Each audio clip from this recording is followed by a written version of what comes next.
মা গো, এটা কি হলো? কি হয়েছে? আমার কিশোর মানুষ হলো মামা, দেখো আমার কিশোর মানুষ হয়েছে। আরে কি হয়েছে তা তো বলবি। আমার ফেসবুকটা আসছে না, এখন আমি কি করব? কি করব মামা এখন আমি? দেখো কি করব, আমার ফেসবুকটা আসছে না তো। আমি পাগল হয়ে যাচ্ছি, আমার ফেসবুকটা আসছে না। দেখো আমার কি হয়েছে, সব আমার তো সর্বনাশ হয়ে গেছে, আমার ফেসবুকটা আসছে না। সত্যি বলছিস? হ্যাঁ মামা, সত্যি বলছি, দেখো আসছে না, দেখো দেখো আসছে না। খুব ভালো হয়েছে, খুশি হয়েছি। মামা তুমি এসব কি বলো? আমার ফেসবুক আসছে না, কই তুমি দুঃখ প্রকাশ করবা আর তুমি খুশি হইছো? আমার ফেসবুক আসছে না এসব তুমি খুশি হইছো? তাহলে কি করব? আরো বেশি খুশি হব। মামা তুমি এসব কি বলো? আগে যেমন খুশি হয়েছিলাম, এখন তার চেয়ে আরো বেশি খুশি হলাম। খুশিতে আমার হাসতে মন চাচ্ছে।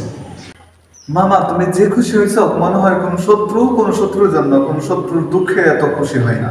তুমি যে খুশিটা হইছো আমার ফেসবুক না আসার কারণে। খুব ভালো হয়েছে, আর যেন না আসে, একেবারে যেন নষ্ট হয়ে যায়। মামা খুব তো বেটাগিরি দেখাই তুই, এখন কই গেল? হ্যাঁ, কই গেল তোর বেটাগিরি? মামা আমার ফেসবুক চলে এসেছে। আমার যে কি খুশি লাগতেছে, আমার ফেসবুক চলে এসেছে, দেখো আমার ফেসবুক চলে এসেছে। হ্যাঁ, কি বলছিস? ফেসবুক আবার চলে এসে? হ্যাঁ মামা, ফেসবুক আবার চলে এসেছে দেখো। তোর মনে করছিলাম একেবারেই নষ্ট হয়ে গেছে, এখন দেখছি আবার ফিরে আইছে। তোর আশাটাই নষ্ট হয়ে গেছে।